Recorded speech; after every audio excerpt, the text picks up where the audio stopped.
Muy buenas tardes.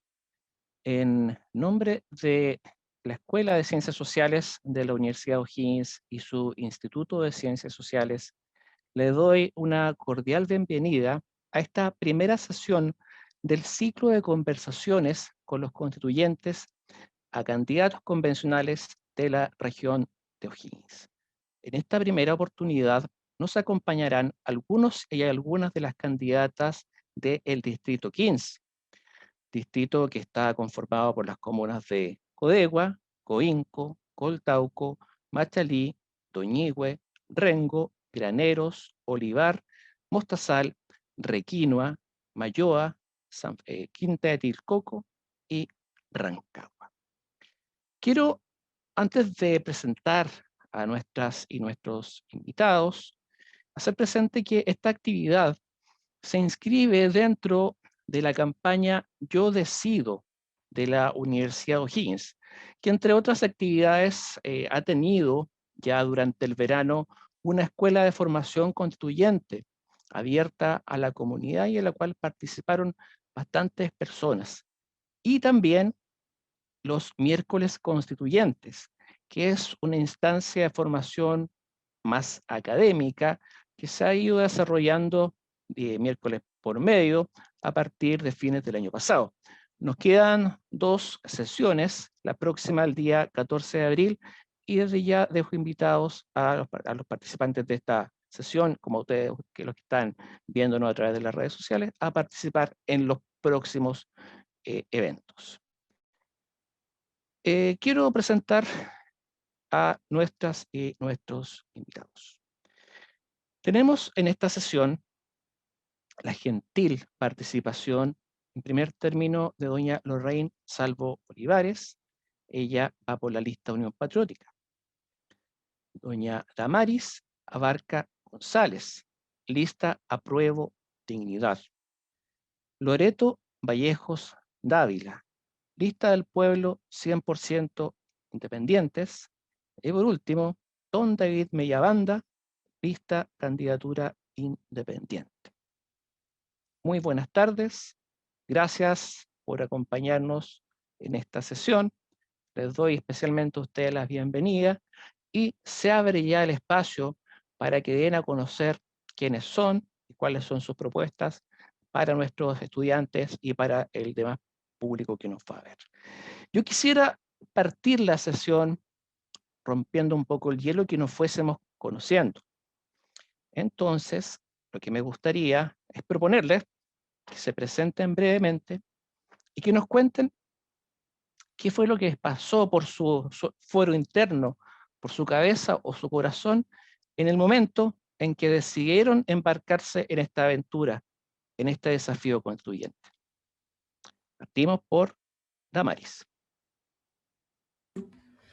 Bueno, muchísimas gracias por ese recibimiento, Marcelo. Un saludo a todas las personas que están escuchando este conversatorio. Bueno, ya lo mencionaron, yo soy Damaris Abarca, soy renguina, nacida en la localidad de Rosario, digo bien. ¿Qué pasó en mi fuero interno? Es una pregunta que yo creo que a muchos candidatos y candidatas ya nos han hecho, esto de por qué decidimos ser candidata en este caso.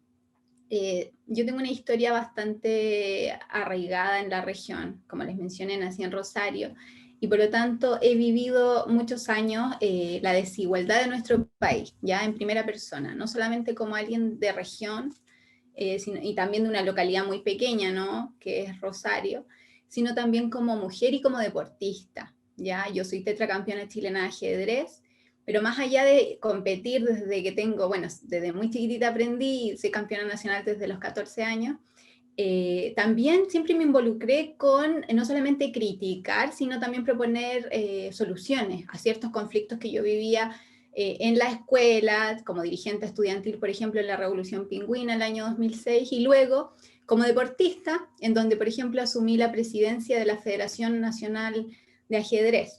También formamos la Asociación de Mujeres Ajedrecistas de Chile, AGFEM, y aquí es donde ya empezamos como en una labor más política. De hecho, nosotras con AGFEM participamos activamente de las movilizaciones sociales y también, por ejemplo, de la franja televisiva del apruebo una nueva constitución. Además, yo por ahí estudié Derecho en la Universidad de Chile, y cuando estaba en esta carrera me di cuenta, yo creo que ya a nivel muy técnico, ¿no?, de las deficiencias de tener una constitución ilegítima hecha en dictadura. Lo cual obviamente trajo algunas consecuencias. Yo dejé la carrera también porque ya era ajedrecista profesional, tenía que competir en Rusia, en Turquía, me fui a viajar por el mundo, y contrasté esas realidades que fui conociendo como deportista, ya viviendo en el extranjero, con nuestro país y con lo que vivía cada vez que volvía a Chile. Entonces han sido muchas cosas. De hecho yo este año solicité mi reincorporación porque estoy tan convencida en que el proceso constituyente va a funcionar, que pedí mi reincorporación a la universidad para terminar la carrera de Derecho, pero ya con una nueva constitución hecha por nosotros, por la ciudadanía, legítima absolutamente. Eso pues. Muchas gracias, Damari. Lorraine, en tu caso, ¿qué es lo que pasó en tu interior? ¿Qué es lo que sentiste o qué te llevó a decir, sí, me la juego? Bueno, gracias por la invitación. Mi nombre es Lorraine Salvo, yo soy una mujer trans, tengo 50 años casi, y lo que me trajo a estar acá es eso, el vivir en primera persona todas las desigualdades de esta sociedad. Yo no salgo, no conozco otros países, no conozco, ni siquiera tengo el derecho al trabajo. No tenemos nada como mujeres trans, y hablo de mujeres trans porque eso ha sido mi trabajo, más que con hombres trans o con otras realidades trans. El concepto trans se usa no hace mucho, yo creo que en boca de la gente estará unos 10 años. Yo vivencio mi identidad hace 30, y desde que yo cambié mi vida, ha sido un batallar día a día para poder estar de pie. Y en este contexto de la explosión de demandas sociales que hubo, salí a marchar, y salí solita. Y vi realidades distintas que todos demandaban. Y vi también cuando se abrieron oportunidades para poder cambiar esto que nos tiene a todos mal, que toda esa gente que me veía, que era como simpático, porque la gente con una sonrisa como que te da ese aliento, pero no se involucra más allá, porque no se queman con las personas como nosotras, porque nos miran con desconfianza.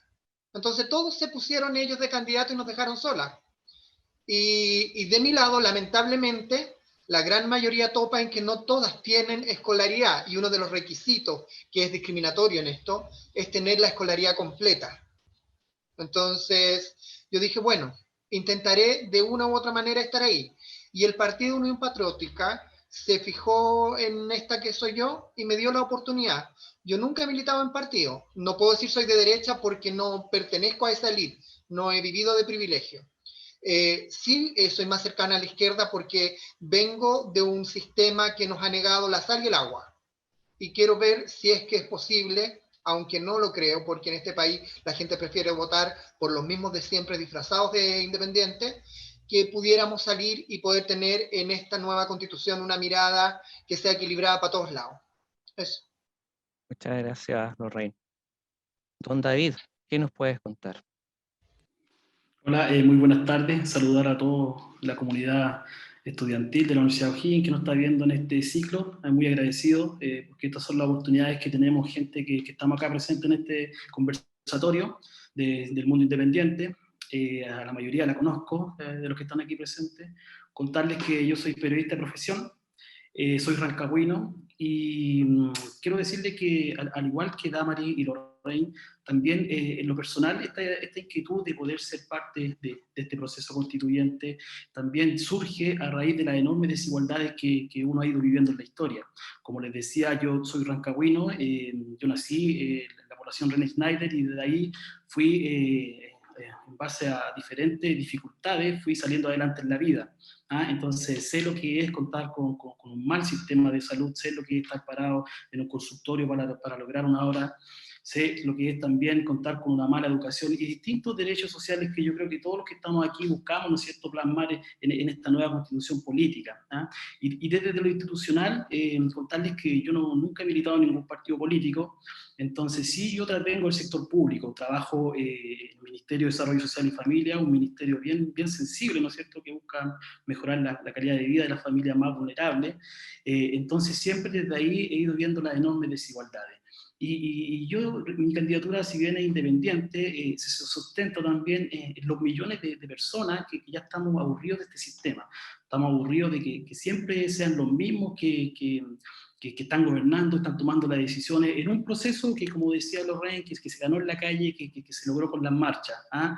Entonces, desde ahí y desde lo institucional, cuando el CERVEL decidió ya dar el patrocinio a estas candidaturas independientes, ahí donde tuvimos acercamientos con Loreto, ¿no es cierto?, para poder llevar una lista, porque como nuestro sistema electoral es tan desigual, ¿no es cierto?, con un sistema que favorece a las listas y a los partidos políticos, ahí tomé la decisión de embarcarme en un proyecto, pero finalmente tomé la decisión y emprender esta candidatura independiente para mostrarle al país entero que a través de independiente igual se pueden lograr cambios, se pueden generar transformaciones. Entonces, por eso desde lo institucional, cuando el CERVEL abrió el patrocinio, ahí logré reunir las firmas y logramos inscribir esta candidatura ante el CERVEL.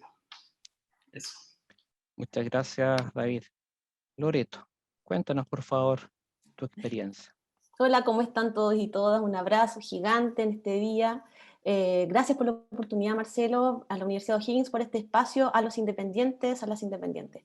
Bueno, mi nombre es Loreto Vallejos Dávila, yo soy profesora de historia, soy coach educacional y soy emprendedora. Es como que esa es como mi definición como de lo que yo hago. Soy madre de 3 niños chiquititos, Marito con 9 años, la Elena que tiene 4 y la Amandita tiene 7. Vivo en Olivar, en un pueblo maravilloso que adoro, y nací en Santiago, y hace 11 años que vivo acá en Rancagua. De Santiago me fui con mi familia a los 5 años a Viña, y crecí en los cerros de Viña, toda mi vida estudié en la Católica de Valparaíso, en el glorioso Instituto de Historia, donde aprendí y se me abrió el mundo de un colegio muy normal, muy típico, donde la educación uno siente que no permite mucho más allá el pensamiento, el desarrollo, pero siempre había una crítica desde adolescente, y cuando entré a estudiar historia mi vida se transformó, y amé la docencia desde siempre, amo ser profesora, me encanta, creo que es la base de toda transformación posible, y creo que es una de las cosas que me define también como ser humano. Tengo 41 años y estoy casada con Mario. Ese es como resumen de quién soy.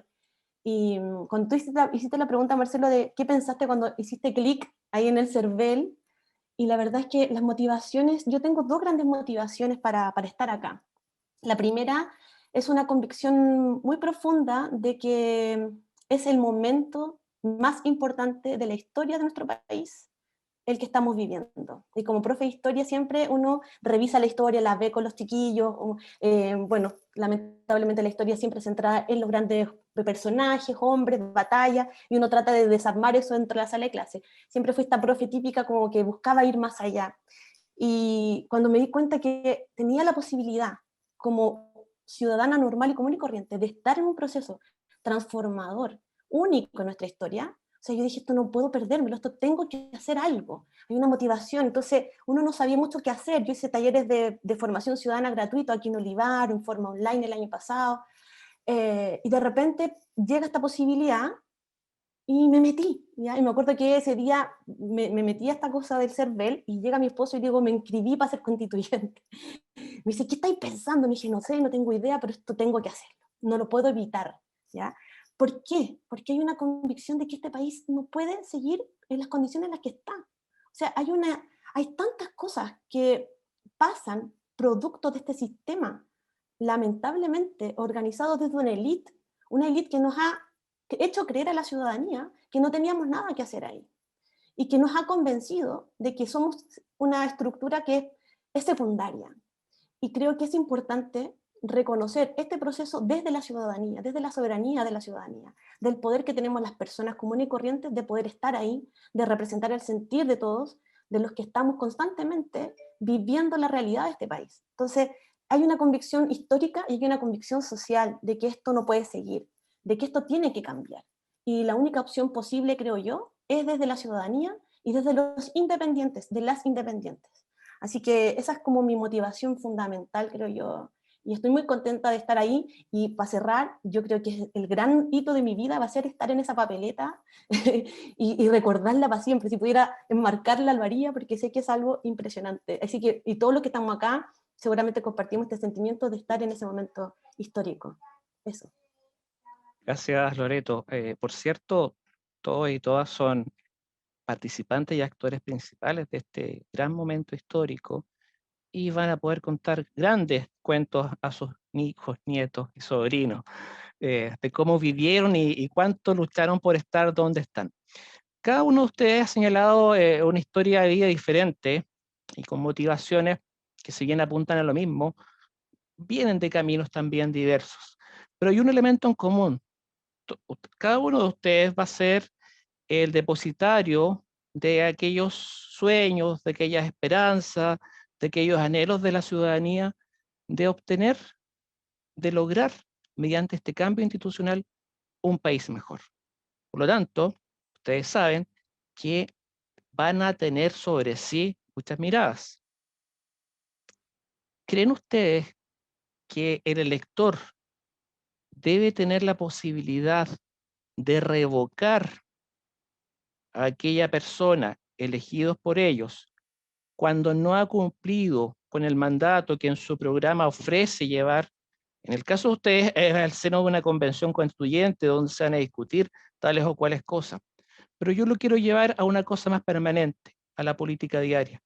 ¿Deben nuestros parlamentarios, deben nuestros congresistas cesar en sus cargos en caso de que estos no cumplan con lo prometido en campaña? Esto dice relación con las instituciones de democracia semidirecta, específicamente con lo que se llama el referéndum revocatorio. David, por favor. Ya, gracias, Marcelo. Sí, en relación a tu pregunta, yo me inclino, como usted dice, por la democracia semidirecta. Yo creo que también es importante que las instituciones funcionen y para eso también creo los distintos mecanismos de los cuales tiene que haber participación para elegir a quienes nos representan. Creo los referéndums revocatorios, pero lo creo algo limitado. Lo creo... tendríamos que establecer en la convención cuáles serían las autoridades a las cuales, como usted dice, se les exija que, si bien no cumplen un programa de gobierno, y para las distintas autoridades que estén a cargo de las instituciones políticas. Pero sería limitado mi referéndum revocatorio a nivel de parlamentario, sería a nivel de autoridades locales y con el poder ejecutivo yo creo que no me atrevo a hacer un referéndum revocatorio a la primera magistratura del país. Perfecto, gracias. Loreto, ¿tienes una opinión similar a la de David o hay algunos matices? Yo tengo un matiz con David. Bueno, el referéndum revocatorio creo que es parte de una estructura política ausente en nuestro sistema. Y creo que es un anhelo de muchos el poder tener algún tipo de injerencia cuando tú ves autoridades que lo están haciendo claramente mal, que caen en corrupción, que tú los ves que ni siquiera son enjuiciados por los tribunales de justicia, que carecen de cualquier tipo de podríamos decir, evaluación, ¿ya? La evaluación es cada cierto tiempo cuando se vuelven a postular y vuelven a caer en las mismas prácticas de la política, que es llegar a la gente con mucho dinero, con millonarias campañas, ¿verdad? Y que logran, tú dices, pero ¿cómo esta persona está 20 años ahí? Y uno sabe muchas veces que estas personas no necesariamente tienen o responden al anhelo de la ciudadanía.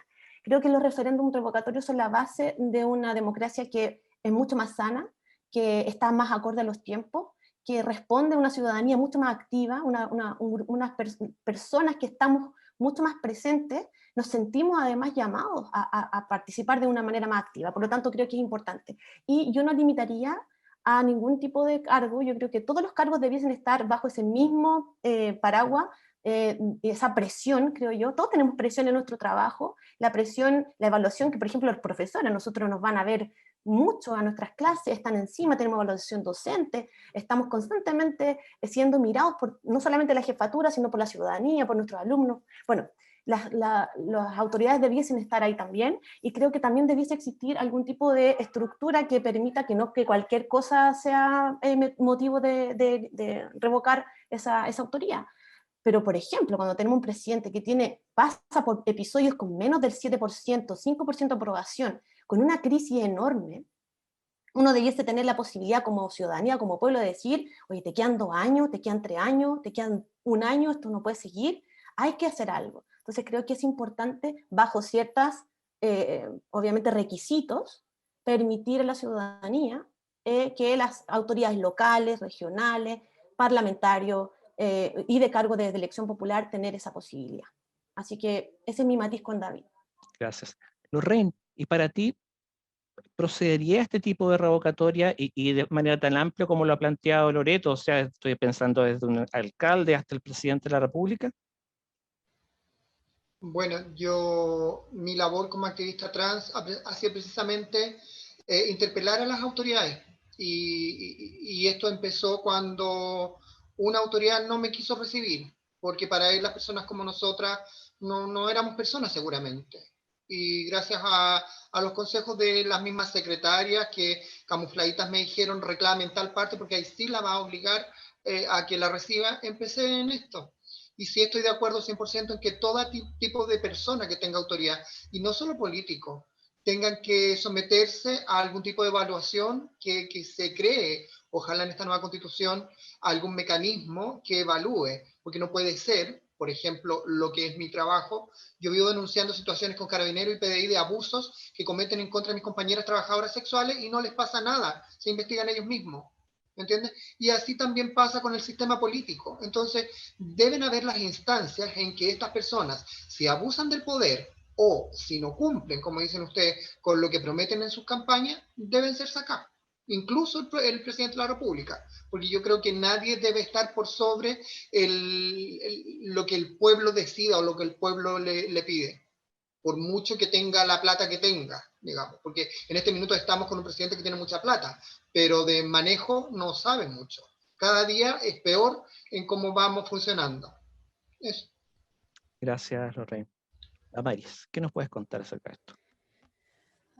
Qué buen tema. Es buen tema porque hay varias cosas yo creo que confluyen acá. Primero, que nosotros y nosotras, ¿no? Los chilenos y chilenas que estamos peleando ahora por una nueva constitución, yo creo que nació incluso por esta necesidad de que seamos escuchados y escuchadas, ¿no? De que queremos participar, de que, oye, por muchos años no nos han preguntado nada, tenemos obviamente una constitución en la que obviamente no nos preguntaron lo que iban a escribir ahí, y por lo tanto creo que también tenemos que ser escuchados cuando las personas que nosotros y nosotras elegimos no responden a quienes le dimos el voto, sino más bien a quienes financiaron sus campañas políticas. Porque eso es lo que hemos visto en los últimos 30, incluso, bueno, en la dictadura obviamente, ¿no? Eso es lo que hemos visto, que le responden a la élite económica de nuestro país. Yo creo que es súper claro que hoy en día esta élite política que ya hemos mencionado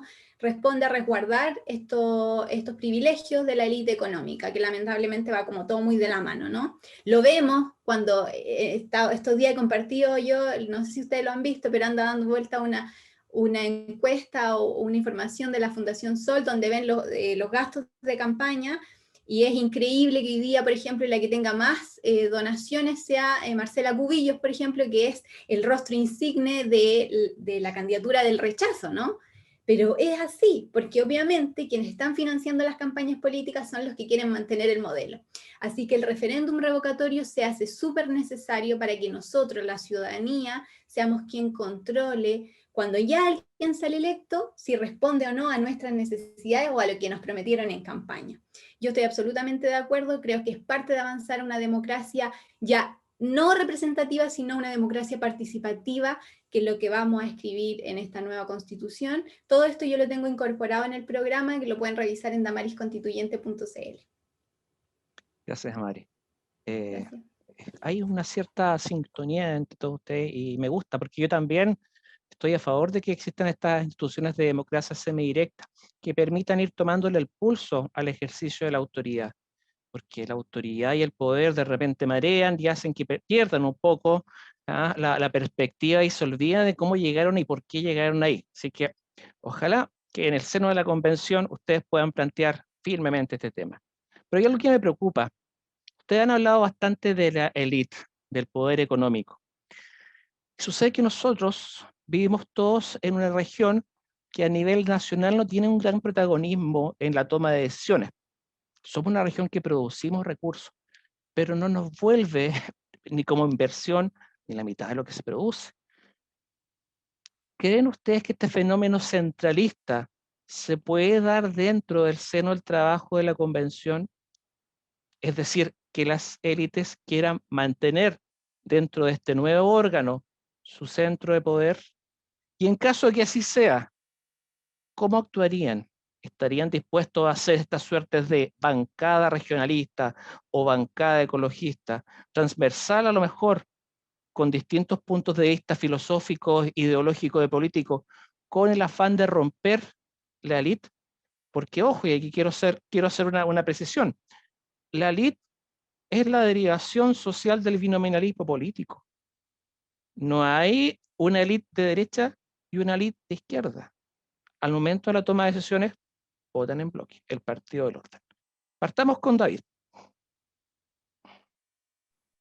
Gracias, Marcelo. Sí, por supuesto, usted mismo lo está diciendo y es parte también del discurso que yo he establecido a lo largo de la campaña. Aquí hay un modelo, ¿no es cierto?, en el cual pocos tienen mucho, y con el transitar de los años el sistema fue para que unos tantos que tuvieron la gran misión de cambiar el modelo se acomodó y se acomodaron hasta el día de hoy. Entonces, yo creo que es importante. Hoy en día la constituyente, ¿no es cierto?, para llegar a los consensos y los acuerdos hay que llegar a los 2/3, para lograr las transformaciones y los grandes cambios que se necesitan, y el tema de la descentralización es un eje fundamental, por supuesto.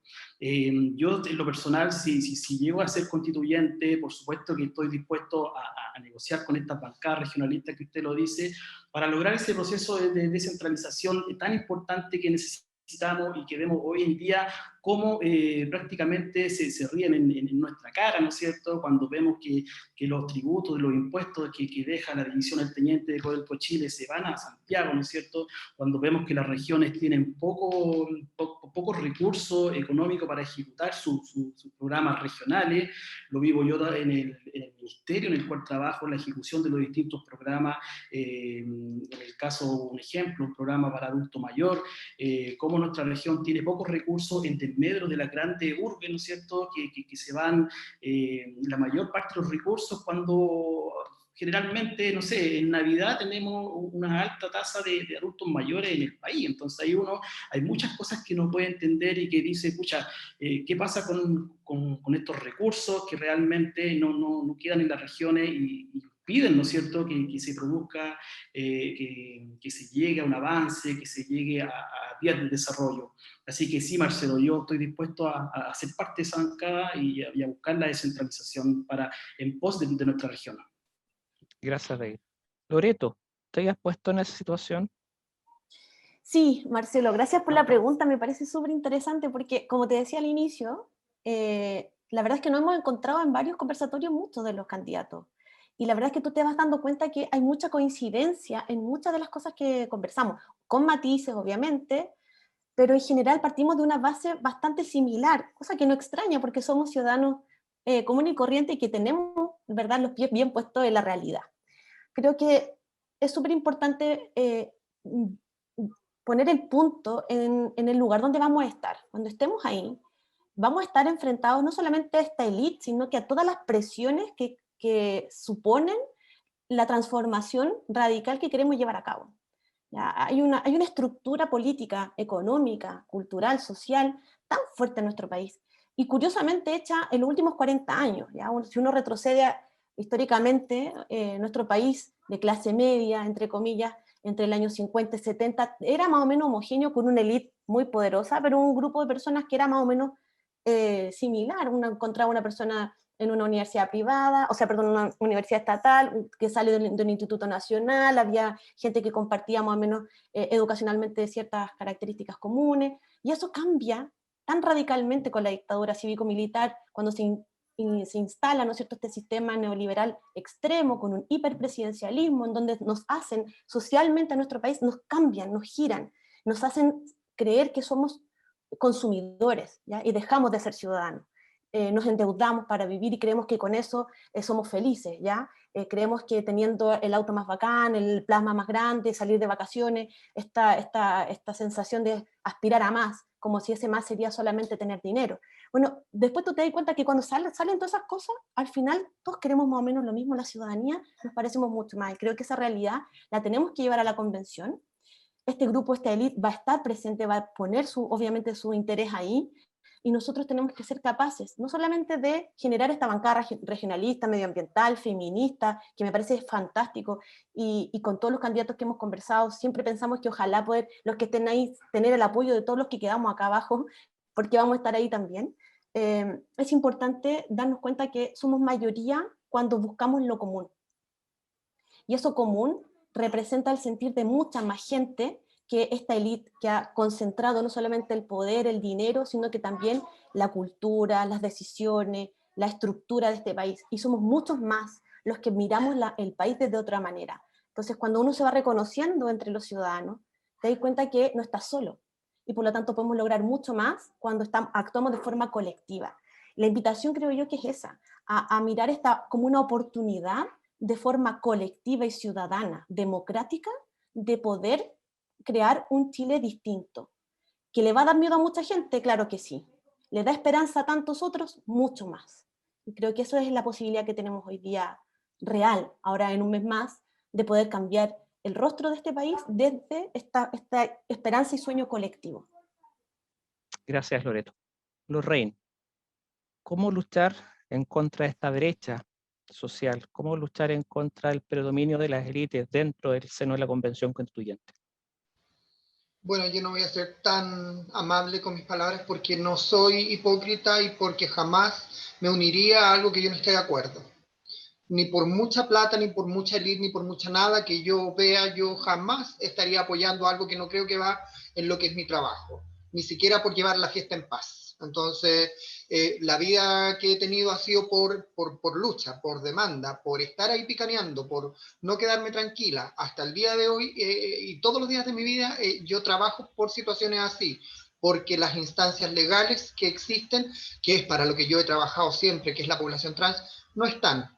Entonces, como no están, hay aliados para todas las cosas. Y hoy día todos se proclaman animalistas, feministas y todo eso, cuando yo sé que en realidad es de los dientes para afuera, porque la realidad siempre van a ser los que les conviene a ellos. Entonces yo no, yo en mí, si es que yo tuviera la posibilidad de estar ahí, el que me conoce sabe que soy la persona más pesada que existe, en el sentido de no voy a dar mi brazo a torcer cuando creo que tengo la razón y que porque lo que yo estoy luchando es justo. Eso. Gracias, Lorraine. Damaris, ¿qué nos puedes aportar? Bueno, tocaste ahí dos temas, yo creo que son importantes en la pregunta. Primero está el tema del centralismo, ¿no? Que pucha que es importante, sobre todo cuando, justo ahora, ¿no? Vieron cuando se estaba discutiendo si dejar el transporte gratuito para las elecciones el 15 y 16 de mayo.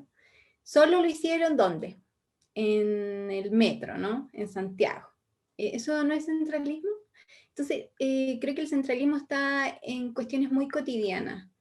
Y sí siento, a mí me ha pasado, lo vivencié, por ejemplo, en la universidad cuando estudiaba filosofía, que de pronto todos los amigos y amigas que fui haciendo, coincidentemente, sin que yo se los preguntara de manera inmediata, eran de región, de Concepción, de Linares, de Chiloé, mis mejores amigos y amigas.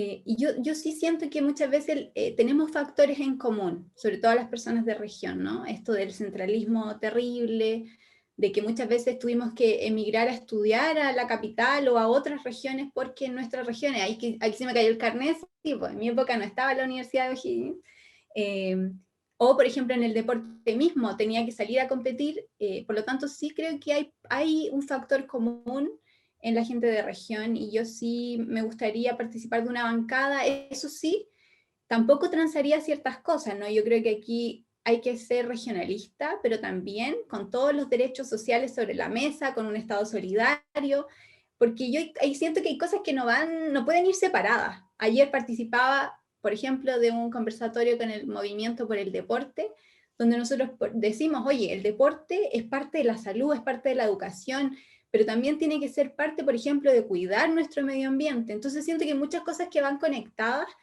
y que hay que buscar ahí la manera de no olvidarnos y no darle la espalda luego a eso. Creo que vamos a tener que usar mucha estrategia, pero pucha, para eso podríamos aprender todos y todas a jugar ajedrez ahí, porque nos va a tocar pimponear, saber cómo vamos a mover nuestros peones. Muy bien, gracias. Lo cierto es que hay que convivir con muchas sensibilidades cuando se hace un trabajo colectivo. Sí.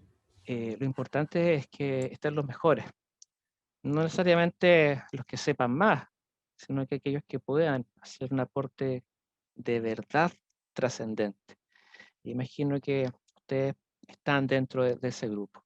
Yo los quiero llevar a un tema que probablemente no se toca mucho en los foros o conversatorios en los cuales ustedes participan, pero que a mí me interesa sobremanera como abogado y como docente, que es el poder judicial, su estructura, su organización y la manera en que esto debería ser recogido en un nuevo texto constitucional. Lorraine, el poder judicial en la Constitución.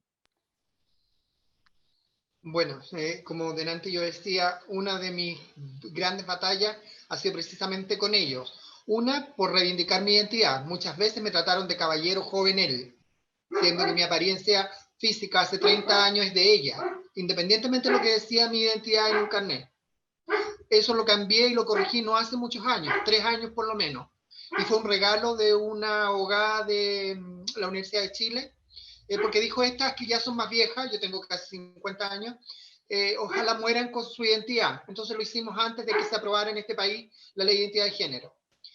El Poder Judicial es muy cerrado, es muy cuadrado, es muy estructurado. Está compuesto de personas. Me he encontrado personas ahí maravillosas. Conocí a la ministra Andrea Muñoz, que es la encargada de género, y ella tiene una disposición inmensa en colaborar con ciertos temas, sobre todo con el respeto a la identidad de nosotras las personas trans.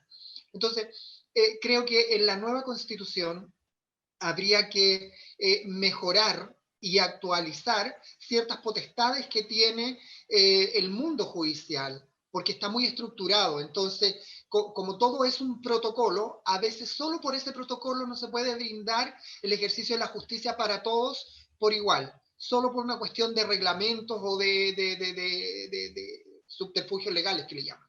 Entonces, sí, debe haber una reestructuración para que ellos también, y así como estamos hablando del punto anterior, también tuvieran algún tipo de o remoción o sanción o cambio si es que no estuvieran aplicando como corresponde y que no tuvieran una visión generalizada de igualdad y de respeto para todos los seres humanos, porque hoy día la ciudadanía tiene una sensación de que la justicia se tiene en este país cuando se tiene dinero y que los pobres no tienen justicia. Y obviamente dentro de todo eso, las pobres más pobres son las personas de mi comunidad que no tenemos, porque en algún tiempo a los funcionarios judiciales les encantaba ver a las trans detenidas y presas. Sin embargo, vemos en el transcurso de los hechos acaecidos últimamente que políticos o personas de importancia que se han robado millones les dan clases de, no sé, eran de algo de buenas costumbres, no sé cómo era. Entonces, Ética. de ética, exacto. Entonces, o otras personas que tienen algún cargo lo toman como con más liviandad y a un profesor que saltó un torniquete lo estuvieron no sé cuánto tiempo preso. Entonces, esas desigualdades hay que mejorarlas en esta nueva Constitución. Gracias, Lorraine. Damaris, ¿sería entonces necesario establecer alguna suerte de democratización del Poder Judicial? Sí. Sí, exactamente. Yo creo que ahí estamos de acuerdo con Lorraine, sobre todo cuando en esta nueva constitución creo que la pregunta que nos va a ser recurrente es ¿qué queremos de, no? ¿Qué queremos del Poder Judicial? qué queremos de los órganos autónomos, qué queremos del Banco Central, ¿no? Obviamente está dentro. ¿Qué queremos de estas instituciones? Y creo que el Poder Judicial evidentemente es un órgano que está como muy alejado de la ciudadanía, que lo vemos muy desde lejos, casi sin participación nuestra, más allá de obviamente lo que vemos en sentencia, etcétera. Y por lo tanto sí creo que hay que avanzar en una democratización. Sí, me pasa que hay que pensar, vamos a tener que pensarlo muy bien cómo, para que sea legítimo también, para que se pueda llegar ahí a un equilibrio, pero efectivamente va a tener que estar en la discusión, sobre todo en la administración de los órganos del Estado, y obviamente relacionado también con un marco súper general que yo siempre instauro en todas las discusiones constituyentes, que va a ser la equidad de género, que tiene que estar presente en todas estas discusiones. Eso. Gracias. En este mismo sentido, David, siguiendo con la idea que planteaba Mari, ¿debería la ciudadanía en alguna forma influir en el nombramiento y remoción de los miembros del Poder Judicial? Sí, por supuesto. Coincido con Damari y con lo que usted plantea, Marcelo, en democratizar este poder que a simple vista se ve tan lejano, ¿no es cierto? Y la importancia que tiene. Yo creo que hoy en día la justicia en nuestro país está en crisis, ¿no es cierto? Está en una puerta giratoria que está favoreciendo más a los delincuentes, ¿no es cierto? A quienes cometen distintos actos en medio de la población, que frente a todo esto estamos indefensos. Creo que hay una pugna entre el poder judicial. Yo creo que efectivamente hay una separación fuerte de la Corte Suprema, de la Corte de Apelaciones, del mismo Ministerio Público. Entonces yo creo que primero hay que normalizar esta institucionalidad que se nota a simple vista que hay un deterioro importante adentro. Yo escuchaba el otro día las declaraciones del presidente de la Asociación de Magistrados, ¿no es cierto? Y también él manifestaba que había una lucha entre lo que usted dice, es la elección de los distintos ministros, integrantes, y yo creo que por ahí va a ser el tema. Yo creo que hay que dejar un poco la política, separar que es que estas personas sean elegidas por cuestiones políticos, hay que decirlo en todas sus letras, ¿no es cierto? Y establecer el mecanismo único que vaya eligiendo a sus integrantes. ¿Ah? También limitar funciones, también otra de las cosas que me llama la atención, que habían ciertos magistrados que votaban cosas tan importantes que no eran magistrados titulares, eran magistrados, por decirlo así, como de los que van a la pasada, no sé cómo decirlo, el nombre legal que tienen. Son abogados integrantes. Efectivamente, todas estas cosas que se están saliendo a la ciudadanía, porque además es un cuerpo muy hermético, y ahora que se están dando a conocer a la ciudadanía, por supuesto que produce una desazón y una incertidumbre que repercute, ¿no es cierto?, en nuestro sistema judicial chileno. Yo creo que hay que reformular el Ministerio Público. Yo creo que cuando... tengo entendido que en los gobiernos de Lagos, cuando se empezó este proceso de contar con una nueva reforma procesal penal, hasta el día de hoy no está viendo los frutos. Yo creo que todas esas cosas hay que reformularlas, como usted lo dijo, Marcelo. Nosotros los constituyentes, si bien vamos a ser elegidos el 15 y el 16 de mayo también, es importante crear que la nueva institucionalidad, la comisión técnica que nos va a apoyar a nosotros los constituyentes también, nos nutra mucho esta información, porque es muy importante este tema. Yo creo que ir desentramando estas cosas que pasan en el Poder Judicial, recuperar algunas cosas. Yo en lo personal, yo estoy por ponerle fin al Tribunal Constitucional. Yo creo que eso es, a simple vista, yo no soy experto en la materia, pero yo creo que esa función de legalidad y constitucionalidad de las leyes debiese poder volver a la Corte Suprema. Yo creo, no sé si lo está Marcelo, usted es el experto, pero yo creo que por ahí va a ser ese tema. Y todo esto repercute en que la ciudadanía se sienta más alejada y más vea que esta institucionalidad está en crisis. De que tenga elección la ciudadanía, habría que verlo, Marcelo, conozco ahí, pero sería interesante igual que también tenga una cuota de poder participar. A lo mejor sería por un sistema de alta administración pública real, no como el sistema de administración pública que existe ahora. Yo creo que por ahí se podría ver más el rol y participación de la ciudadanía. Gracias, David. Loreto, ¿coincides tú en que debería haber un órgano técnico, una suerte de consejo de alta judicatura, que se encargara de nombrar, de ascender y de remover a miembros del Poder Judicial? ¿Acercaría eso más el Poder Judicial a la ciudadanía? ¿Devolvería confianzas? Sí, Marcelo, este es un temazo, el tema de la justicia. Uno no necesita la justicia hasta que la necesita, ¿ya? Cuando no, uno en nuestro diario vivir, vive normalmente, pero hasta que te toca enfrentar algún tema legal, mínimo o terrible, gigante, como sea, uno se da cuenta lo terrible que es entrar en ese mundo, ¿ya? Porque uno como ciudadano no conoce cómo funciona, y es tan caro, y es como bien cerrado, ¿no es cierto? Y hay como estos señores, un mundo bien masculino, bien patriarcal, ¿verdad? Donde estos señores son los que imparten justicia, ¿verdad? Y son los que determinan ciertas cosas, entre ellos se organizan, seguramente se conocen entre todos, bueno, parte de esta élite que a mí me tiene bien cabreada, ¿ya? Porque, ¿qué genera en nosotros? Genera esta desconexión absoluta y la sensación de no importa lo que yo haga, si no tengo lucas, si no soy alguien importante, nadie me va a pescar, ¿ya? Violan y matan a un niño, desaparece un niño y las pruebas se pierden, se demoran años, hay chiquillos que estaban reclamando en la Plaza Dignidad y están todavía en prisión preventiva, hay gente que los dan, como decía Lorraine, clases de ética bueno, se les quita, se les rebaja sus multas, uno dice, como ciudadanos aquí mascando la rabia, y dice, ¿cómo cambiamos esta cuestión? Creo que la nueva constitución nos va a dar la oportunidad de revisar por primera vez, de forma seria, sin a tontas y a locas, pero hay que revisar qué esperamos, como decía Damaris, del sistema judicial, del poder judicial de Chile. ¿Cómo queremos que sea la justicia en nuestro país? ¿Quiénes son los que debiesen ascender o no, como decías tú, a través de algún órgano, alguien que pueda, más allá de votos políticos, como decía David, sino que sea una cuestión más transparente, que le dé la sensación de dignidad a la gente que se enfrenta a un juez? Mi único acercamiento ha sido con un parte, y fue horroroso porque el caballero estaba ahí y yo decía, por favor, que me rebaje esta cuestión, y uno se siente de este porte con este señor que está allá, como un alto además, y como su señoría casi ahí, y uno dice, ¿por qué tiene que ser así? O sea, las cosas que pueden ser más simples, simplifiquémoslas, las cosas que se tienen que hacer más ordenadas, ordenémoslas. El Código Civil y Penal, intocable en este país, con resabios de machismo, donde las mujeres todavía tenemos que pedir ciertas garantías. Cuando yo tuve que comprar, me acuerdo, postular subsidio y me comprometía a pagarle la casa a mi mamá, tuve que entregar un papel en una notaría, que es parte del sistema judicial, porque están ahí por esta cuestión de compromisos políticos, que yo era soltera. Y uno dice, pero ¿por qué tengo que hacer esta cuestión?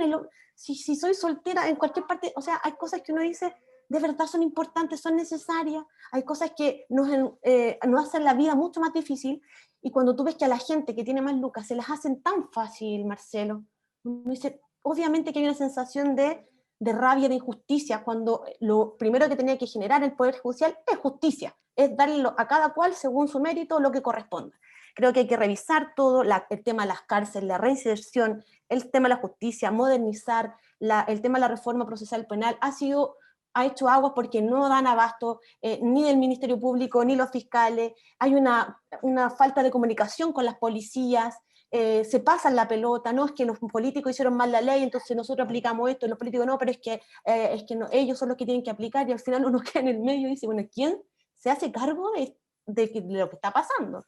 Entonces creo que esta es la oportunidad de revisar qué es lo que aparece en esta Constitución, con lo que queremos, cambiar lo que hay que cambiar, modernizarla, revisar de una vez por todas el tema del Código Civil y Penal, y yo estoy a favor de algún órgano, no sé si con el mismo nombre, porque no es muy popular lo que voy a decir, pero el Tribunal Constitucional, la función no es mala, existen muchas constituciones del mundo, ¿ya? El tema es que aquí está tan mal hecho porque están ahí, como decía el David, con coteos políticos, y tenemos dentro del Tribunal Constitucional a alguien del segundo piso siempre que está haciéndole ahí como el camino fácil al presidente, en este hiperpresidencialismo, que al final todo termina y parte en el presidente. Sé que no me puedo extender más, pero hay mucho que hacer, y la democratización pasa también por revisar. Bueno, la gente podrá votar por el tema de la Corte Suprema, por estos señores, y tiene que ser paritario. Todo en este país, en las grandes esferas, tiene que ser paritario. Y también, ojalá, haciendo eco de lo que dice Lorraine, incluyendo la diversidad sexual, con los pueblos originarios, tiene que existir, y con esto termino, Marcelo, la sensación de la gente de que está siendo vista y que está siendo escuchada. Y hay que hacerlo en todas las organizaciones y autoridades del país. Eso creo. Gracias. Damaris, ¿qué nos puedes aportar? Yo ya respondí, pero sí, yo respondí a esta pregunta. ¿Sabes por qué te pregunto una vez más? porque tú ¿Sí? estudiaste Derecho. Entonces, Sí. quiero ya No, empezar a yo... generar la réplica. Ya, perfecto. Sí, yo lo que quería agregar en el sentido de del Tribunal Constitucional, perdón si me toco como la cabeza porque me duele un poco, es que yo lo incluyo de hecho en mi programa, pero ya como una corte constitucional y precisamente en acabar en estos amiguismos, en los favores políticos, en el fondo que sea un escudo del presidente, bueno, obviamente avanzando también a un estado semipresidencialista, ¿no? Pero una corte constitucional en la que las personas que están dentro estén ahí por sus méritos, ¿no? Que sean, obviamente necesitamos gente muy técnica, abogados, especialistas en constitucional, etcétera, pero más allá de que sea paritario también, tienen que ser gente que sepa del tema, ¿no? Por eso también yo ahí creo que es muy necesario, y de hecho, como bien dijo Loreto, es parte, ¿no?, de las democracias, que exista este órgano para resguardar la Constitución y sobre todo ahora la nueva que vamos a escribir con toda la ciudadanía. Ahí eso, no, más que agregar, yo creo que todo ya hemos dicho nuestras opiniones respecto a este tema y eso. Lorraine, Perdón que me olvidé mi cabeza. disculpa, sí, Lorraine, ¿te habría sentido de otra forma si, por ejemplo, el Poder Judicial o ciertos tribunales fueran conformados por jurados? Claro, cuando hay una mayor diversidad de pensamiento o de miradas sobre la misma persona, situación o sujeto, yo creo que una puede sentir a lo mejor un poco más de apoyo o empatía, porque cuando la situación pasa solamente por la mentalidad o por una sola persona, nos vamos a encontrar con situaciones que obviamente son arbitrarias. Una de mis actividades ha sido, como dije antes, la lucha contra el Poder Judicial. Yo no solo veo cosas trans, sino que también he denunciado situaciones, por ejemplo, la vulneración de derechos de un niño de 3 años, y le di cuenta desde el gobierno, o sea, al presidente de la República, y viendo cómo podía ayudarme. Y me derivaron al Sename, y el Sename tomó el caso y presentaron esta situación. Una jueza le dice a una trabajadora del Sename si es que acaso ella tiene hijos, y la joven le responde que no los tiene. Y la jueza le dice, entonces, ¿cómo usted le va a enseñar a la cuidadora del niño cómo se crían los niños si usted no los tiene? Bajo esa premisa, yo me entero de eso y voy a la Corte de Apelación y le digo, bueno, entonces si esa jueza le dice a esta niña esta situación de que si no tiene hijo, ¿qué me va a decir a mí cuando sea yo la que me van a proponer como cuidadora del niño? Porque yo no nací biológicamente una mujer. Y si son los prejuicios de ella los que van a primar, ¿qué justicia vamos a tener? Una justicia que va a prevalecer unos por otros, o sea, si son más blanquitos, más higienizados, de una élite mejor, y los que sean más morenitos, más con rasgos indígenas o más travestis o no sé, no vamos a poder acceder. Entonces, sí, pues, yo creo que si hubiera un grupo de personas, como dice usted, un jurado compuesto por distintas mentalidades, yo creo que es mucho mejor que cuando la justicia pasa por una sola persona. Gracias, Lorraine. Yo quería dar una réplica, cosa de mantener un tiempo equivalente. Loreto se extendió un poquito más y por lo mismo estoy dándole a los otros tres participantes unos 2 minutos para que compensen, así que finalizamos esta ronda con David, si es que algo más quiere agregar. Sí, o sea, agregar lo que usted dijo, lo que dijo Lorraine también, sí, importante. Importante que la resolución, ¿no es cierto?, como la sentencia, por decirlo así, recaiga en un jurado. Sería bastante interesante ese modelo y no en una figura, como también lo dijo Damari y Loreto, ¿no es cierto?, que están personalizadas y que estamos viviendo hoy en día, por supuesto, en el poder, fuertemente en el poder legislativo. Así que sí, estoy de acuerdo con eso, Marcelo. Gracias. Llevamos casi una hora. Ha sido bastante interesante lo que hemos conversado, pero quiero hacer un cambio de velocidad, quiero hacer un cambio de marcha. Y les propongo lo siguiente. Voy a hacer una pregunta, quiero que me respondan sí o no y por qué. ¿Ya? Pero sin repetir ni equivocarse. Vamos a comenzar con David. ¿Debe ser la Constitución una hoja en blanco? ¿Sí o no y por qué? No, Yo creo que no, porque yo creo que hay ciertas cosas, se dice que la hoja va a ser un documento en blanco, pero por supuesto que para mí parecer no lo es. Pero por supuesto que hay cosas que no se lograron cambiar, que se establecieron, que el Acuerdo por la Paz Social y la nueva Constitución fijó cosas que en el fondo no dio una real representación y no era lo que se estaba pidiendo y lo que se logró en la calle. Entonces hay muchas cosas que quedaron zanjadas para que siguieran plasmándose. Y en lo personal yo creo que no debiese ser una hoja en blanco. Eso. Gracias. Lorraine, hoja en blanco, ¿sí o no? ¿Y por qué? Yo creo que sí, porque la constitución anterior fue hecha en un periodo de dictadura donde no se le pidió la opinión a nadie, representa el pensamiento de unos pocos, peor todavía de una persona que es cuestionada en muchas cosas, como fue el titular de esta constitución, que fue Guzmán. Entonces creo que no, hay que blanco, obviamente mirando a lo mejor realidades de otras partes y tomar de eso lo bueno, lo que se pueda hacer en este país, pero por nada del mundo continuar con un legado de una persona que no representa un sentir nacional, algo que todos los chilenos nos una o haga sentir algo bueno. Gracias, Lorraine. Loreto, partimos de cero, hoja en blanco. No, Marcelo, no se parte de cero. Hay acuerdos internacionales, tratados internacionales, se parte desde la base de los derechos humanos. Chile ha suscrito estos tratados internacionales, por eso es que queremos que el TTP no esté antes de que esté la nueva constitución, porque eso sí que nos va a amarrar. Pero no se parte en blanco porque hay ciertas cosas que, como por ejemplo los tratados internacionales, se parte de la base de los derechos humanos y también se estructura a partir de que Chile se autodefine como una república democrática, un Estado que parte desde una base, si no pues tendríamos cualquier tipo de sistema de gobierno. Así que hay cosas que se basan en nuestra historia republicana, nuestra experiencia previa. Ya, esto es como una persona que se está haciendo como un refresh, pero hay alguna esencia que no se puede perder. Todo lo demás tiene que revisar, la forma de Estado, los derechos sociales, no me voy a extender porque me encanta hablar, pero no se parte de cero. Damaris. Me voy a responder como mi hijo, ¿no? Pero sí, sí, pero no. Efectivamente, no podemos responder, no podemos empezar de una hoja en blanco total, ¿no? Porque es verdad, están los tratados internacionales, están los derechos humanos y los derechos del niño, que en realidad nosotros no los tenemos incorporados a la Constitución, así que ahí sí sería en blanco, o sea, no tanto, no como queremos. Y sí me gusta esta figura, la metáfora de la hoja en blanco, en el sentido de que vamos a poder pintar de distintos colores, y sobre todo de esos colores que nunca han estado, nunca han formado parte de nuestro órgano constitucional.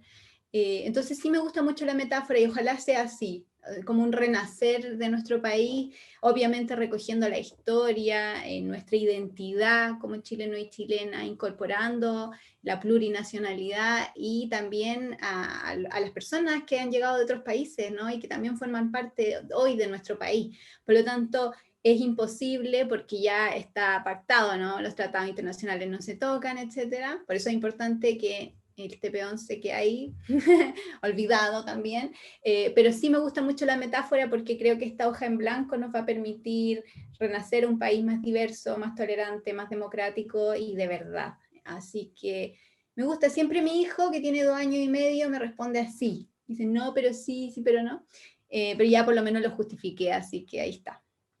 Muchas gracias. Hicimos ahí un cambio de marcha, refrescamos un poquito. Y ahora yo he estado revisando sus programas, sus propuestas, para tomar una mejor y informada decisión. Entonces les quiero preguntar por algunos puntos que ustedes, yo sé que ya han trabajado y sobre los cuales les voy a pedir que se explayen quizás un poquito más que en las rondas anteriores. Quiero partir con David. David ha hecho un planteamiento respecto del sistema político y la distribución del poder. Relación Presidente de la República, Congreso Nacional. ¿Cómo plasmarías tú esa inquietud dentro de la nueva Constitución? Ahí sí. Uno de mis principales ejes y batallas, ¿no es cierto?, que yo quiero plasmar en la Constitución son cambiar junto con garantizar los derechos sociales que la gran cantidad de los candidatos lo tienen también en sus programas, que eso es muy bueno porque significa que estamos leyendo la sintonía de todos los millones y millones de chilenos que salieron a la calle, ¿no es cierto? Otro de los temas que yo pude ver en lo personal, y por lo cual se logró esta desafección, ¿no es cierto?, entre las instituciones, fue porque hay una clase política que se separó de la sintonía y de las demandas sociales. Y en eso yo establezco que gran parte la tiene este hiperpresidencialismo del cual hablamos, ¿no es cierto?, de un sistema presidencial un poco robusto y alejado del trabajo en beneficio de la ciudadanía, y por otro lado también tenemos un poder legislativo también que poco y nada está haciendo la pega, es más, está dejando mucho que desear día a día con proyectos de leyes que se congelaron durante años, aquí lo vivimos, ¿no es cierto?, el proceso de elecciones también, que terminó muchos por sacarlo y recién anoche hubo humo blanco. Entonces yo ahí dije, también hay que cambiar el sistema político, ¿ah? Y de cambiar el sistema presidencial yo quiero plasmarlo en un sistema semipresidencial, que estableciendo una figura de un jefe de Estado y un jefe de gobierno. Un jefe de Estado que tenga ya la primera magistratura del país, que establezca compromisos que te lleven a nivel internacional, y con un jefe de gobierno ya encargado de la ejecución local de la dirección. Por eso, al comienzo, cuando me hacían la pregunta del referéndum revocatorio, me faltó agregar que a lo mejor con un sistema semipresidencial, por supuesto, que ahí sería aplicable para este jefe de gobierno, que cuando haya una crisis como la cual estamos viviendo ahora, se pueda hacer carne, ¿no es cierto?, y se pueda revocar, porque a veces las malas decisiones pueden causar serios daños. Y no solamente se ha visto con este gobierno al momento de referirnos a la pandemia, también lo podemos ver cuando tuvimos el terremoto del 2010, que las malas decisiones también costaron vidas considerables. Entonces, por un lado, plasmar eso, y por otro lado, en el sistema, en el Congreso, ¿no es cierto?, reducir los costos, por decirlo. Una pura cámara, contar, yo creo que es importante que pasar a un sistema unicameral. Creo que en lo personal, si bien el sistema proporcional inclusivo, que el sistema electoral es importante porque fija también el juego político que estamos llevando a cabo como país, rayó la cancha, permitió más ingresos, en una tercera fuerza en el Congreso. También yo creo que su ejecución no ha sido muy vista con muchos ojos, son buenos. Entonces, por eso yo creo que hay que reducirlo, hay que contar con una pura cámara, reordenar distritos, y ese es como los planteamientos que yo quiero hacer en la constituyente, Marcelo. Gracias, David. El mismo ejercicio, y en este caso le vamos a dar la palabra a Lorraine, en relación con la identidad trans, los grupos animalistas, la protección de poblaciones o grupos de la población vulnerables. ¿Cuál sería la mejor manera de atender estos requerimientos y darle una garantía dentro de la Constitución? Bueno, que queden plasmados primero dentro de toda la Constitución, en todo ámbito de lo que se vaya a escribir, tanto en los derechos que son personales, los derechos sexuales, en los derechos al trabajo, que no tenemos, en los derechos a la salud, a todas las cosas. En cuanto a lo de los animalitos, hay una ley que se hizo, pero claramente la ley no se usa, no sirve. Yo ayer hablaba con el fiscal regional, o la persona que está encargada, porque el fiscal regional está cesado, y yo trabajo en eso también, y yo hice una denuncia, y resulta que por no tener un abogado querellante que me auspiciara, no puedo yo oponerme a lo que cocinó el fiscal con el acusado. Entonces el animal afectado queda en las manos del que lo agredía, y bajo la supervisión sí de la agrupación. Pero hay matices en que la gente, porque yo no tengo estudios de nada, yo lo que tengo es la preparación que la vida me ha dado, la calle, las detenciones, los golpes de los carabineros, el enfrentarme a la autoridad, eso es lo que tengo. Nunca pesqué un libro ni tengo la preparación profesional de eso, pero sí digo que debe haber en esta nueva Constitución algo que quede plasmado y que valide, porque si no está ahí, nadie lo va a respetar, porque aún estando esas leyes que tenemos, son no usadas o obviadas por las instituciones que corresponden. Eso. Muchas gracias. Loreto, tú como profesora, ¿sueñas con ver en la Constitución al derecho a la educación como un derecho, más que una libertad, un derecho efectivo, un derecho que sea amparado por garantías, un derecho exigible? Bueno, el tema de la educación para mí es esencial, es fundamental. Creo que toda transformación posible pasa, nace, se enraiza en la educación. Creo que es fundamental, es esencial. Y no pensando en la educación como una estructura que genera profesionales, sino que la educación que te permite aprender a ser persona, a ser ciudadano, a, a respetar, a crear cosas en conjunto. La educación ha sido lamentablemente utilizada en este país y en el mundo como una forma de estructurar económicamente lo que sucede dentro de los países. Hay que repensar la educación primero, obviamente, desde un derecho, es un derecho humano, como un derecho social fundamental, y también pensando desde la realidad de cada localidad, de cada territorio, respetando la identidad de cada lugar donde se genera ese aprendizaje. La nueva educación debe partir y centrarse en las personas, y una de mis banderas de lucha, Marcelo, es la educación gratuita, de calidad, diversa y no sexista. Me quiero detener en ese punto porque creo que es fundamental comprender que si nosotros desarrollamos una nueva perspectiva desde la Constitución, plasmándola, diciendo que queremos que la educación parta desde la igualdad y evitando los sesgos de género que existen hoy día, vamos a tener, sin lugar a dudas, una sociedad muchísimo mejor y no sexista. Y ¿qué significa tener una educación no sexista? Plantea que desde las clases, desde las aulas, los docentes, las docentes impartan sus clases pensando que ahí no tienen necesariamente niñas que son buenas para ciertas cosas y niños que son buenos para otras, sino que lo que tenemos ahí es una diversidad de seres humanos que merecen tener la misma calidad de aprendizaje emocional, de matemática, de lógica, de ciencias o de humanidades, de deporte, ¿ya? De arte, de música, de sensibilidad.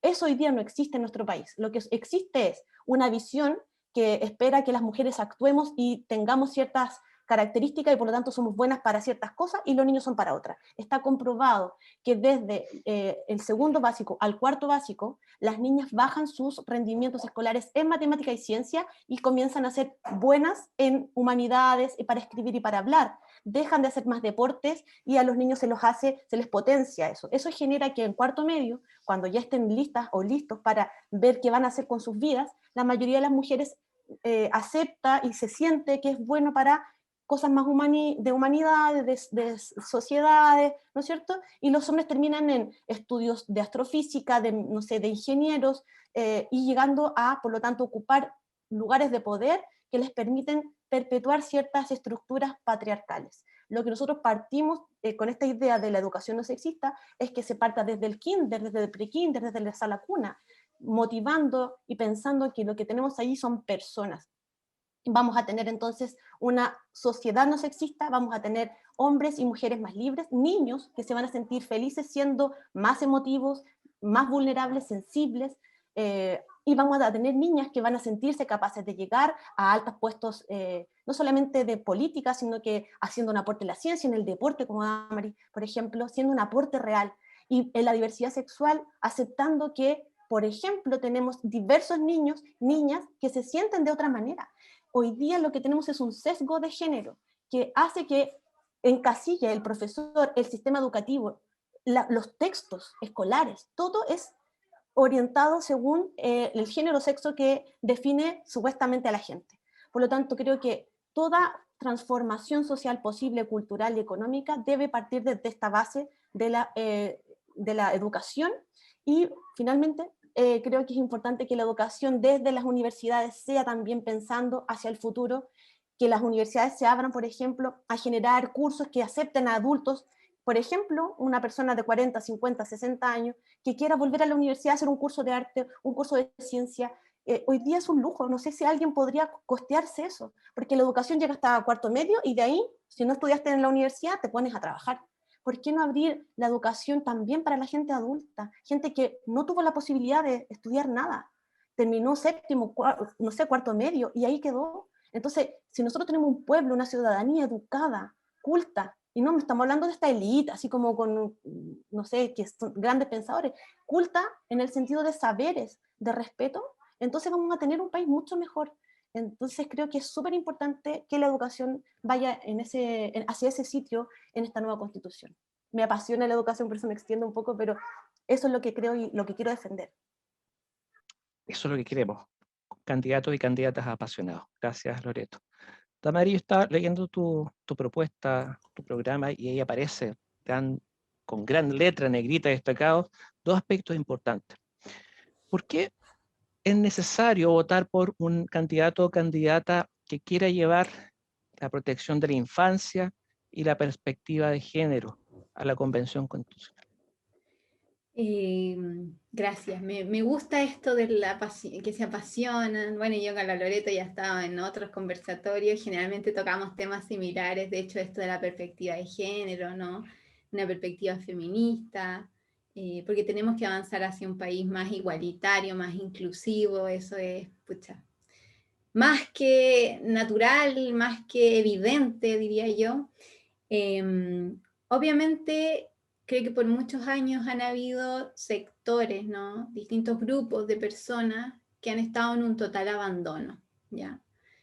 Por ahí también hemos estado las mujeres, más allá de que somos más en nuestro país, y aquí no es que seamos un grupo minoritario, sino que somos más, pero sí hemos estado como a la orilla, ¿no? Relegadas. En el tema que mencionaba la Loreto, por supuesto, o sea, yo lo viví en primera persona en el deporte, en un deporte que es muy masculinizado, donde nosotras tenemos esta cifra del número maldito, le llamamos 8 mujeres cada 100 hombres. Yo tuve el récord, pues yo siempre digo, es un triste récord de ser la primera presidenta de una federación, primera vez una mujer a nivel latinoamericano. Antes no habían, todavía no hay otra. Y creo que cuando yo he estado ya ahora como una autoridad, entre comillas, que pone los temas sobre la mesa y que luego tomamos decisiones, es donde aparecen estas perspectivas de la mujer, ¿no? De incluir más niñas, de incorporar más profesionales en todos los temas. Por lo tanto, creo que en la convención es súper clave, más allá de una paridad, más allá, por ejemplo, de una paridad de que seamos la mitad mujeres, es que hay una perspectiva que pongamos nosotras, y que no recojamos solamente a las mujeres, sino a todos estos grupos de personas que ya dije han sido muy abandonados. Un grupo importante, bueno, son las disidencias sexuales, son, yo creo que la vejez también, ¿por qué no decirlo? Muchas veces nuestros abuelitos y abuelitas no son parte de la toma de decisiones. Por algo, cuando vemos las cifras tan tremendas, sobre todo ahora en temas de pandemia, de violencia intrafamiliar, vemos que los sectores más vulnerables son los niños, las niñas, y nuestros abuelitos y abuelitas. Y ahí entonces me voy a detener con los niños y niñas, que es algo que yo, bueno, he venido trabajando por muchos años, desde que me fui a la universidad, comencé a trabajar como voluntaria en temas de infancia, coincidía con que el ajedrez, bueno, y el deporte tiene muy buena llegada como un nivel más terapéutico en los niños y niñas que han sido vulnerados o vulneradas. Los últimos años lo he trabajado con la Fundación ECAM, es un tema súper sensible para mí, y lamentablemente en nuestro país no tenemos incluido a los niños y niñas en ninguna parte en la Constitución. Los entendemos como sujetos de protección, como una cosa que hay que cuidar, pero no como sujetos de derecho, ¿ya? Y eso tenemos que ponerlo claramente ahí. Los niños, niñas y adolescentes son sujetos de derecho. Y desde ahí vamos a reconocer todo lo que es los tratados internacionales, reconocer, pucha, la lista larga, ¿no? Derecho a la participación, derecho a ser escuchados, reconocer su autonomía progresiva, que son cosas que lamentablemente la hemos tenido en abandono y que hemos escuchado, porque lo hemos escuchado una y otra vez, que los niños primero, pero nos damos cuenta, sobre todo en este último gobierno del Sebastián Piñera, que han sido lo último. Ya hemos escuchado niños que han sido vulnerados por las policías, ¿no? Allá en los sectores, en la región con los pueblos mapuche. Oye, los informes que tenemos, el último informe de las Naciones Unidas decía que en Chile se vulneraban los derechos del niño y la niña. Y no hacemos nada por cambiarlo, no se aprueba la ley de garantía. Perdón que me vaya en cuestiones como muy específicas, pero es porque no entendemos que el niño es un ser integral, y la niña obviamente, que requiere un montón de derechos. Lo entendemos como, hoy en día lo entendemos como un voucher, ya lo mencionó por ahí, no sé si fue Lorraine, el tema del Sename, ¿cierto? Al final son estas empresas de la caridad que ven al niño y a la niña como un número que les sirve para un negocio, eso es, porque no es un sujeto de derecho. Y bueno, aquí podríamos hablar un montón, porque al final es un tema súper grande, pero sí podemos avanzar en esta Constitución. Yo estoy trabajando muchos conversatorios con temas de infancia también, con temas en perspectiva de género, así que nada, pues dejar invitada a la gente para que pueda seguir más de todo esto en las redes sociales, en la página web, porque creo que son temas que además falta mucha conciencia, ya falta mucha conciencia, y no solamente como entre nosotros, común y corriente, yo misma, ¿cierto? Siempre uno habla de la deconstrucción, de cómo podemos ir avanzando hacia una sociedad más equitativa, pero obviamente desde cada una es lo primero, y creo que sobre todo en temas de infancia nos falta mucha concienciación, y lo podemos avanzar, pero sobre todo involucrando a los niños y las niñas. ¿Ya? Yo participé, por ejemplo, en un conversatorio, un debate con candidatos del rechazo hace poco tiempo atrás, y no reconocen esta autonomía progresiva de los niños y las niñas, como de que tienen que ser escuchados. Y cuando fueron, por ejemplo, los secundarios quienes iniciaron, y las secundarias quienes iniciaron todos estos movimientos sociales, saltando el torniquete. Entonces hay tanto en lo que podemos avanzar, pero sí lo vamos a hacer con esta nueva Constitución. Yo soy una absolutamente convencida, así que bueno, eso. Igual ya hablé mucho, ¿ah? Primera vez que me hablo tanto. Me apasiona el tema. ¿Ah? Este es un tema Me muy apasiona. sensible, sí, y por eso lo pongo en mayúscula y con todo, porque Con negrita, eso, está destacado. sí, o sea, yo, por ejemplo, yo no creo mucho en esto de los sellos, esto de, por ejemplo, mi constitución, mi candidatura ecológica o mi candidatura feminista, más allá de que sí lo soy, por ejemplo, y tengo una historia detrás respecto a eso, a cada uno de estos temas, pero sí creo que hay banderas que no podemos soltar, y que no sea algo que solo se instauró por un tema mediático, que no sea porque un niño se perdió, por ejemplo, que nosotros nos llenamos la boca hablando de infancia, cuando hay alrededor de 1000 niños que han desaparecido los últimos 10 años en nuestro país, que no sabemos dónde están. Y nadie está hablando de eso, nadie está hablando del primer niño y niña que se perdió. Solo es lo que instauran los medios de comunicación de una manera mediática y después nos olvidamos. Creo que no, que tenemos que hacernos más conscientes, más responsables, y esa es la manera de avanzar. Bueno, eso. Gracias. Bueno, para mantener un uso equitativo del tiempo, le voy a dar a David, a Lorraine y a Loreto 2 minutos a cada uno para que quizás redondeen o precisen las ideas que habían manifestado previamente, en el caso de la distribución del poder, en el caso de los grupos que han sido objeto de discriminación, y en el caso de Loreto respecto de la educación. Así que queda abierto el micrófono. Partamos con Loreto. Bien, sí, mira, una de las cosas que me quedó por decir el tema de la educación es que yo creo que la educación no sexista es urgente, y me quiero tomar un poco con lo que decía Damaris. Los espacios más vulnerables de nuestros niños y adolescentes son los hogares, lamentablemente. La realidad que hay en el Sename es una realidad triste que nos avergüenza y que el Estado debe hacerse cargo y tiene que modernizar, ¿verdad? Pero dentro de lo que sucede en las casas, pasa muchas veces por el tema de la educación de los padres y cómo estamos criando, y me incluyo en eso, a nuestros niños y niñas. ¿Qué ejemplo le estamos dando? Por lo tanto, la educación no sexista debe penetrar en todas las áreas de la sociedad, porque es la única manera de evitar y que nos estén matando, evitar que se vulneren derechos de los niños y niñas, porque vamos a tener obviamente una sociedad más igualitaria, vamos a tener hombres que nos traten como sus iguales y no se sientan con el derecho de golpearnos y matarnos, de controlarnos lo que hacemos, lo que no hacemos. Vamos a tener además una diversidad sexual que va a sentirse mucho más incorporada, porque vamos a partir de la base de que somos todas y todos iguales. Por lo tanto van a tener acceso a casarse, a tener hijos, a poder ser parte de la sociedad de forma íntegra, no como está hoy día con algunos como pedazos que le estamos dando a la diversidad sexual hoy día.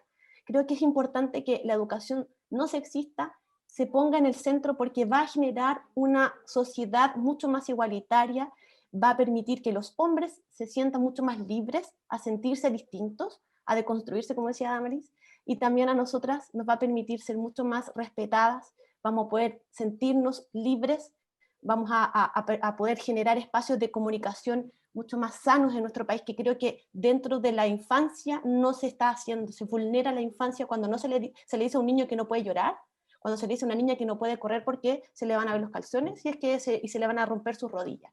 Eso es una vulneración de derechos. Y eso impide que esta sociedad avance hacia un lugar donde podamos sentirnos todos y todas mucho más libres y cómodos y respetados en nuestra sensación de cómo vemos el mundo. Y eso creo que es fundamental y trascendente. Y lamentablemente no es muy popular, no llena las portadas de los diarios. Eso es algo que es tan solapado en este país que impide esta conversación. Por eso agradezco el espacio, Marcelo, y ojalá que la gente que nos esté viendo piense cómo se sentiría si tuviese una educación mirada desde la igualdad. Seríamos seguramente más igualitarios entre todos y nuestro país podría avanzar mucho más de lo que está hoy día, evitando cifras de femicidio, de muerte de personas porque es trans, porque es gay, y asesinato por ser homofóbico. Tendríamos un país de verdad, creo yo, esencialmente más humano. Gracias, Loreto. David, tus 2 minutos para redondear el tema. Sí, redondeando el tema y un poco con mis ejes principales de acción y con lo que estaban ustedes planteando, sí, es importante que exista, no sé, la composición de las autoridades, ¿no es cierto?, en este caso, en este sistema semipresidencial, y también en la distinta composición del Congreso, que exista también una cuota paritaria. Yo creo que es súper importante y además también con los distintos actores de la sociedad, por supuesto la diversidad sexual, que también logre una representatividad. Las personas con discapacidad es importante, importantísimo. En el país tenemos, según la última encuesta de Cenadis, la ENDIX, tenemos aproximadamente 2 millones de personas con situación con discapacidad en nuestro país. Lo que sin embargo, es considerable. Yo creo que tiene que haber un mínimo de representatividad, que yo lo llevo a nuestro sistema electoral, que cuando yo digo hay que cambiar el sistema electoral, porque por supuesto que esto repercute en la composición de los poderes del Estado, fuertemente en el legislativo, yo creo que es importante que exista un Congreso con todas estas características dadas y que son las que un poco están tocando ustedes. Así que eso, Marcelo, agregar solamente. Gracias, David. Lorraine, tomando nuevamente uno de tus focos de acción, y si lo pudieses enlazar con lo que señalaba Damaris y Loreto en cuanto a la no exclusión de la mujer, la no discriminación por género y la importancia de la educación en la formación de la persona, ¿qué piensas tú que se podría hacer a nivel constitucional para mejorar la posición social de los grupos discriminados? ¿Hay un déficit en lo educativo? ¿Podríamos trabajar en lograr esta equidad a través de una reforma constitucional? Bueno, yo creo que antes que todo hay que cambiar la mentalidad de las personas. Hace pocos días atrás, y si alguno de ustedes lo ha visto por redes sociales, hay una polémica por una rutina humorística en un canal, La Red, donde se hizo una sátira respecto de las identidades trans.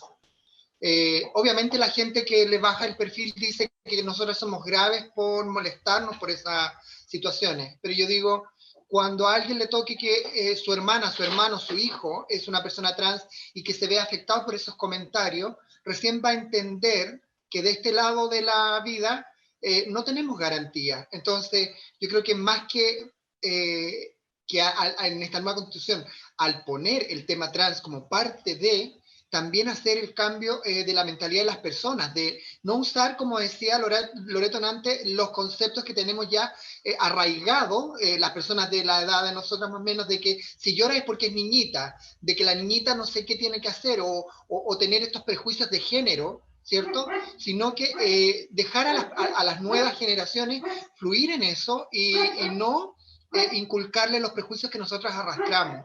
Y en esta nueva constitución, por supuesto, sí, tiene que estar garantizado para todos los niños, niñas y adolescentes, como decía Loreto, porque también existen en esos grupos personas trans y lo pasan muy mal en los colegios. Y los colegios generalmente por desconocimiento o por porfía de quienes llevan las directrices de la educación, no quieren subordinarse a todas estas normativas legales que están vigentes y que resguardan el derecho a la identidad de las personas.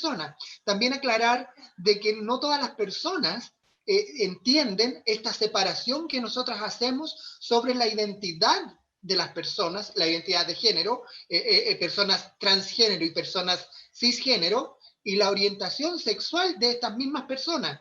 Entonces, todavía existe ignorancia porque todavía la gente no sabe la diferencia entre eso. Entonces, yo creo que falta educación y sí, obviamente, poner estos temas dentro de esta nueva constitución para que estas nuevas generaciones no arrastren los pesos de las mochilas que cargamos nosotras las más viejas. Gracias, Lorraine. Ha sido una tarde, se me ha pasado volando, muy enriquecedora, por cierto, y me ha permitido conocer aquí a 4 candidatos y candidatas de nuestro Distrito 15.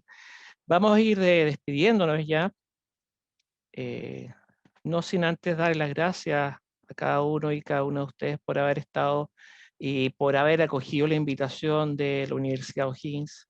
Van a ser siempre bienvenidos y bienvenidas en nuestra casa. Quiero también agradecer a aquellas personas que nos siguen y que nos han visto a través de las redes sociales, que están al otro lado de la pantalla nutriéndose y conociéndoles.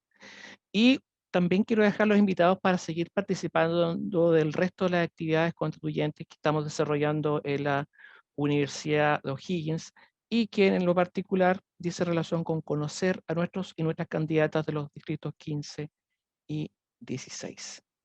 Para terminar, y aquí les doy la palabra a ustedes para que se despidan, dando 2 ideas fuerza y señalando por qué el día 15, 16 de mayo, el lápiz tiene que apuntar justo donde aparezcan sus nombres y no a otro.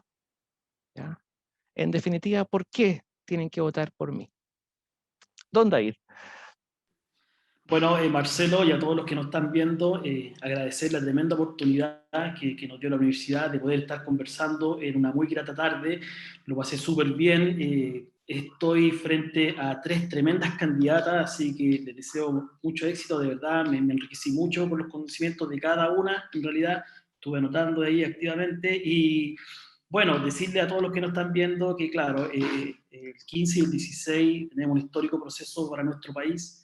Y decirles que David Mella Banda, rancagüino, candidato por el distrito 15 de la lista independiente, quiere llevar las demandas de todas las personas que se aburrieron de que siempre fueran los mismos. Ya no quieren más los partidos políticos ya, y no quieren más que gente que obedece a determinados grupos de interés.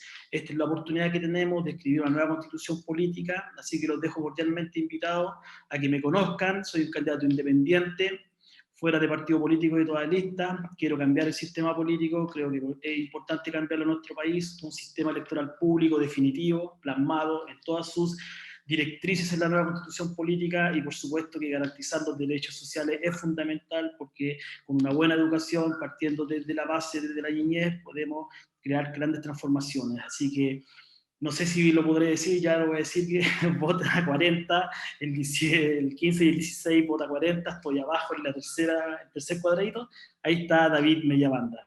Así que muchas gracias y que tengan una buena jornada. Gracias, David. Doña Loreto, la pantalla y el micrófono es todo suyo. Bueno, agradecerte, Marcelo, por esta conversación, a los chiquillos candidatos, compañeros de sueño, de lucha. Un abrazo a todas y todos los que nos están viendo. Primero, un primer llamado quiero hacer a que vayan a votar, a que participen, a que se informen, a que se entusiasmen. Esta es una oportunidad única, no la podemos desperdiciar. El poder está en la ciudadanía, está en cada uno de ustedes, en su voto, en su convicción. Es importante que se informen y que busquen quién representa sus intereses, sus sueños. Es importante porque no vamos a tener otra posibilidad y este es el momento. Así que es el primer llamado que quiero hacer, que participemos todas y todos, que se informen con entusiasmo, que no pierdan la esperanza, porque todos los que estamos acá y los que seguramente en todo Chile estamos buscando cambiar todo aquello que lamentablemente por tanto tiempo nos ha dañado y ha generado esta enorme desigualdad que tenemos en este país. Así que es el primer llamado, a participar, a informarse con entusiasmo y con confianza. Los independientes, desde el mundo independiente, estamos buscando alternativas distintas y somos una opción diferente. En el Distrito 15, yo soy parte de la lista del pueblo, hemos levantado esta candidatura desde la nada. ¿Y por qué por mí? Porque creo que soy una persona que está absolutamente convencida de que esto sí va a generar cambios, esto sí va a generar algo distinto en el futuro. No es menor. voy a dar todo lo que está de mi parte, voy a estudiar, me voy a esforzar, si hay que quedarse hasta las 3 de la mañana estudiando, haciendo lo que hay que hacer, lo voy a hacer y estoy comprometida con esto. Creo que además tengo la experiencia desde el mundo de la docencia para poder generar acuerdos, para conversar. Esto no es que esté yo sola contra el mundo, sino que aquí hay que buscar acuerdos y hay que llegar a dialogar, y eso también creo que lo tengo. Así que las invito a que busquen en la lista del pueblo. Soy la primera que está en la lista del pueblo. Mi nombre es Loreto Vallejos Dávila. Vayan a mis redes sociales, Loreto Vallejos Constituyente, y mi sitio web, que hice yo con mucho cariño, se llama loretoconstituyente.com. Así que nada, un abrazo gigante. Yo creo que Chile puede cambiar y debe cambiar, y esta es la oportunidad, no podemos desperdiciarla. Muchas gracias a la Universidad de O'Higgins por esta oportunidad, Marcelo. Es excelente. Candidata Damaris Abarca, su momento. Gracias, Marcelo, y bueno, a todas las personas que están ahí detrás de este programa, que no se ven, a la universidad por el espacio, a mis compañeros y compañeras acá en el panel. Desde muy pequeña, cuando yo ya era deportista y competía, miraba hacia atrás cada vez que ganaba una medalla, porque al final la medalla para mí no era nada, sino era ver esa alegría en mi familia, en mis vecinos que me apoyaban, en mi escuela, en mis compañeros y compañeras ajedrecistas cuando traía medallas al país. Creo que son muchos años que he representado, creo que 17 años representando a la región, al país en las últimas 6 Olimpiadas Mundiales de Ajedrez, y bueno, en diversos eventos internacionales y nacionales. Sé lo que es llevar esa mochila de representar a la gente y de ser la voz, ¿ya? De tener esa responsabilidad tan grande. No los voy a defraudar, eso yo creo que es lo primero. Nunca he tenido militancia política. Cuando asumí este desafío lo pensé muchísimo, si ir independiente completamente o sumarme a todo el grupo del apruebo. Yo creía, y como buena estratega, creía que lo más importante era crear una unidad muy grande de apruebo para poder ganarle ese tercio que van a tener los del rechazo para frenar todas las cosas que queramos poner en la nueva constitución. No se logró, pero estamos acá y yo creo que lo primero es ir a votar, obviamente, informarse, pero sobre todo sí votar por nosotros, por la gente que ya tenía una historia, que ya hemos sido dirigentes, que no es algo de estos 5 meses o lo que sea de elección, no, es un trabajo de años. Por eso yo los invito, que por último, si no quieren ver la página web damarisconstituyente.cl, googleen y vean el trabajo que hemos ido haciendo con distintas organizaciones por muchos años, porque son, yo creo que muchos años que llevamos muchas chilenas y chilenos de querer cambiar este país. Hoy día tenemos la herramienta. La Convención Constitucional puede dar grandes resultados para un país más justo, para un país más igualitario. Así que, nada, pues, levántense y vayan a votar ese 15-16 y recuerden, Damaris Abarca, IQ 31 va a ser mi número. Eso. Como mis Gracias. años, así que yo lo veo como un amuleto. Gracias. Gracias. ¿Por qué el día 15 y 16 hay que buscar el nombre de Lorraine Salvo en la papeleta? ¿Me escuchan? Sí, sí. Bueno, yo quiero contarle o decirle a la gente que ese día voten por las personas que hemos estado silenciadas por estos gobiernos de 30, 40 años, donde no hemos tenido los mismos derechos ni las mismas oportunidades que el resto, y que hoy día ya estamos cansados de que tanto derecha o izquierda nos prometan cosas que no han cumplido. Queremos ser nosotras la voz que nos represente y no terceros que hablen de lo que no conocen. Como les decían antes, yo en primera persona he vivido todos los abusos de todas las instituciones judiciales, de salud, de educación, respecto de lo que es las personas trans. Y he luchado por mí, por todas las compañeras y compañeros, niñas y adolescentes y adultas mayores trans. Y aparte he ayudado a otras personas en situaciones también que he podido intervenir para que sus situaciones sean mejoradas. Entonces, este día de la elección, que es el 15 y el 16 de mayo, acuérdense de esta que está aquí en la lista ZB, número 37, la lista de Unión Patriótica. Eso. Muchas gracias. Les despido nuevamente, les doy las gracias y les deseo el mejor de los éxitos, que gane el más o la mejor, ¿eh? Más mejor. Muchas gracias.